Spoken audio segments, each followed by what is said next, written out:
Thokozani bogogo nomkhulu isarwa sendoda leso Gogo Bathini Mbatha uLocksmith Mkhuphulangwenya Village yamadoda. Ngane zakwethu namhlanje bengithanda ukuthi sikhulume nge-topic ethi abantu bazothini. The question is wegogo ngiyafisa ukuzwa kodwa abantu bazothini ngoba ngihamba inyanga, abantu bazothini sebe ngibona ezangomeni, umuntu wami uzothini ngoba ngibona lokho zana. Kunabantu that are suffering from abantu bazothini syndrome. So today we're going to talk about that in Ganza way to city okay, it's fine. Let's say you consider all of that ukuthi abantu bazothini and you sit or you stay on your small cubicle and you don't want to do anything. Awuthandazi kini bazothini ngoba kini bakholele emadlozini mawusonto bathi uzenza ngcono uyenyangene bathi uzenza usuyathakatha uhleli bathi uyiphara. You end up being confused to say gogo angisazi ukuthi abantu bazothini angisazi. Abanye sabaze baxhawula ngesandla sokunxele ugcina ungasazi ngempela ukuthi hayibo na umuntu sengixhawula ngesandla sokunxele sokwenze njani ingoba awuzazi ufunana empilweni. You don't know what is it that you want, what is it that will make you happy, and the only thing in life that will make you happy is what you do for yourself. It's not what looks good to Gogo Bathini Mbatha or to your parents or to your partner or to somebody else. It's what makes you feel good about it.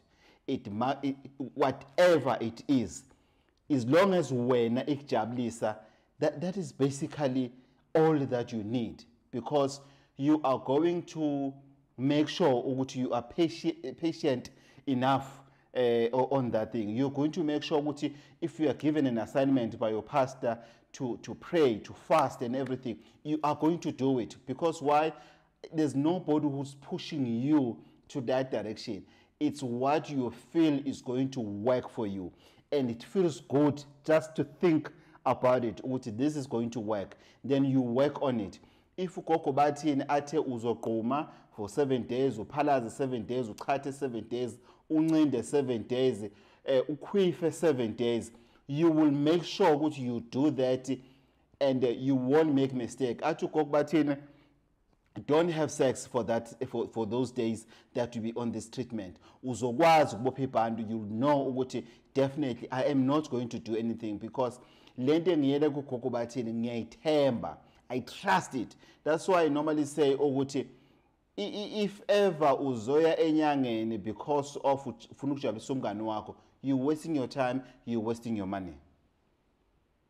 If ufuna ukuya enyangeni uya ku Gogo Bathini because of ubra wakho uhamba Gogo Bathini, and then awazi ukuthi yena ubekezela kangakanani, but ingoba unelento lokuthi uzothini manqaba uzothi ngifuna usizo, can't you can just tell the person to say no thank you, I will pass, this is not for me.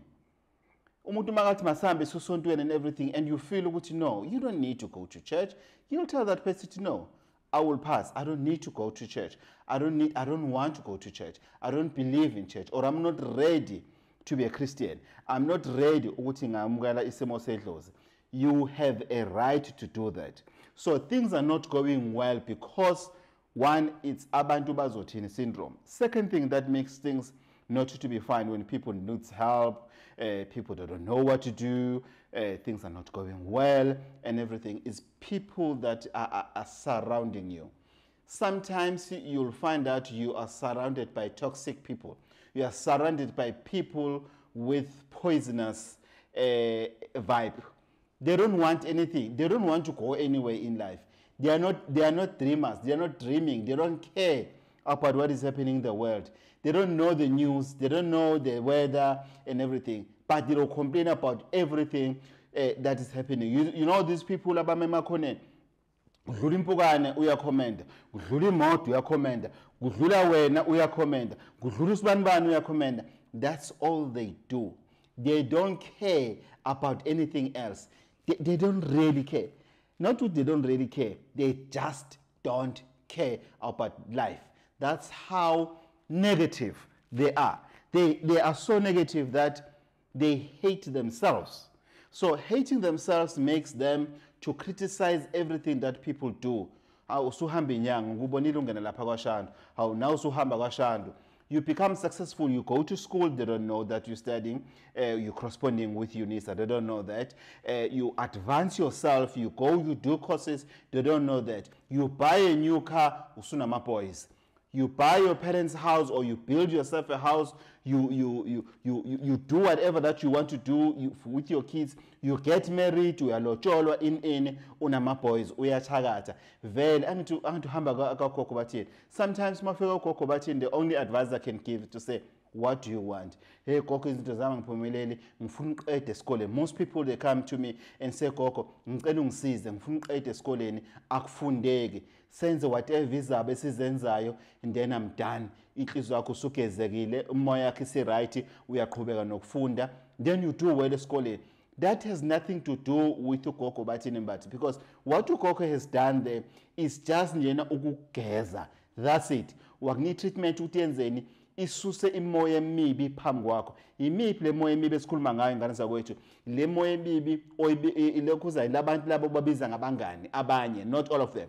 Ilabanye abangani onabo abanenhliziyo ezimbi neindlebe ezinoshevu ukuthi whatever that you tell them, which are your plans and everything, when it gets to their ears kiyacisha. Mabangezwa ukuthi you have a problem with your husband, bayajabula. If they see you at work crying unama challenge that you are facing with your husband, with your boyfriend, with your wife and everything, bayajabula bona. But awumyeke ngani, awuboni ngani, you are better off without them. 3, it's family members that don't want to see you happy. Uza ne girlfriend abayifuni, ufuna ukulobola abafuni. Umithisa ingane yabantu abafuni imithisa, kodwa bayacomplaina ngabodade babo abala egcekeni abamithisa abafana ukuthi ingane kasibani bani ayisayihlawula ingane yami ini kushila ekhaya sithakathiwe. Nawe ngokwakho mama ingane yakho ayihlawuliwe and you are happy about it. Uma ingane yakho ihlala ne-fat and set nengane yabantu ayilobolile ayenzi next, kunokuthi ubuze ingane yakho uthi hayibo angitshela yes le ngane asiboni ngasolinye, kodwa ubona ku right ukuthi uhlale nengane yomuntu ungayilobolile singazange sivele. Angiboni kuyicebo lihle lelo. But abazali bakho abakutsheli nawe ntombazana uhleli ne-boyfriend, uhleli nephara lakho, abakhuzi abazali. It's because those parents abakuboni successful. Those parents abakuboni right empilweni. Those parents, they don't see anything good about you. But where does a traditional healer comes into this equation? Where we come in, it's when we're saying ukuthi maybe you are facing these challenges because of kunemimoya emibi edinga ukugezwa kuwena, so that kuzohlaphuka isimo sakho somqondo, kusuke inkungu, imist emehlweni, kusuke igonogono ezingcolile egcwele udaka ezenza ukuthi ungakwazi ucabanga straight, and then bese kwenzakalani, bese uzithola usesimweni sokuthi hayi man, I saw this YouTube video, hayi man, I saw this guy's channel, I need to see him, let me contact him. Sanibona njani? Where are you? How can I get help from you? No, you need to come to Empangeni. Can I make an appointment for this day? Yes, that day I'm free, I'm available. Gogo, I'm coming. Thank you very much. I'll see you at 9. I'm coming from Johannesburg. I'm coming from Pretoria. No, I'm coming from Umlazi. You drop your phone. You prepare your trip. You don't pick up the phone. Masa calling kungu emehlweni neikonokono ezotaka. Ikonokono zesimende.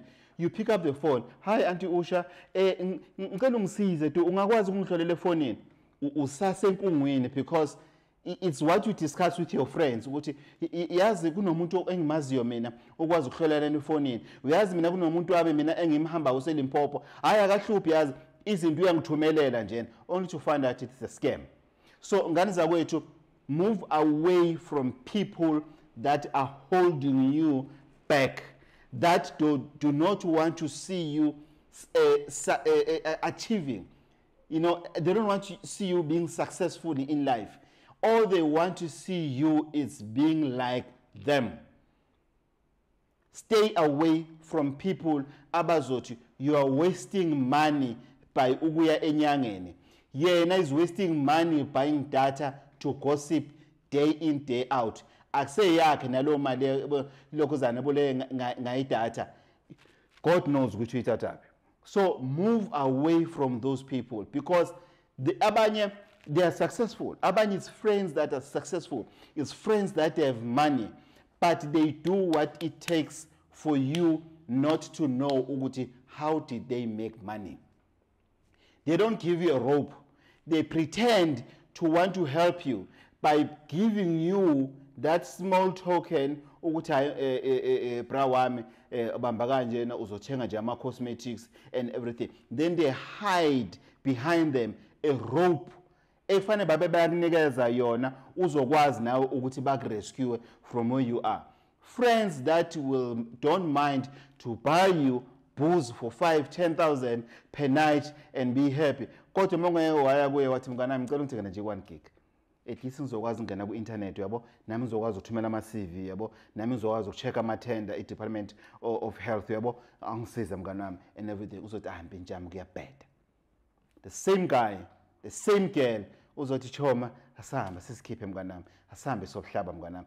Choma i-Thursday night asiphume. Mnganami hayi Friday mnganami asihambe sobangena labantwana la. Friends that will only call you ngoba niyocheater. Friends that will only call you ngoba nifuna amadoda abantu. Stay away from those people. Now or too late. It's easier to stay away from those kind of people and get help, whether uyothandaza, whether uthola umuthi and everything. It's easier to do that as soon as possible than to do it later. That's when masofika enyangeni athi ay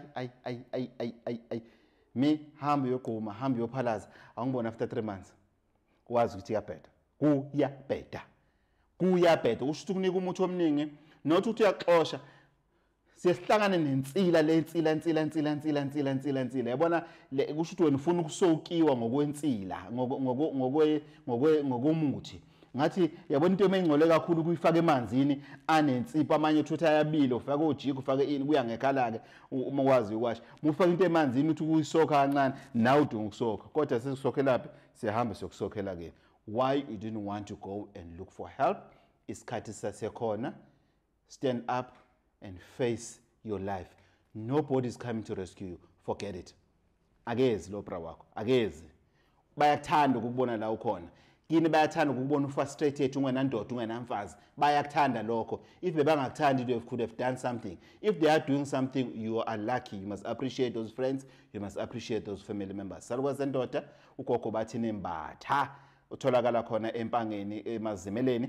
Inumber it's 082 833 4063 082 833 4063. Ngitholakala khona na ku Facebook and all social medias platform siyatholakala.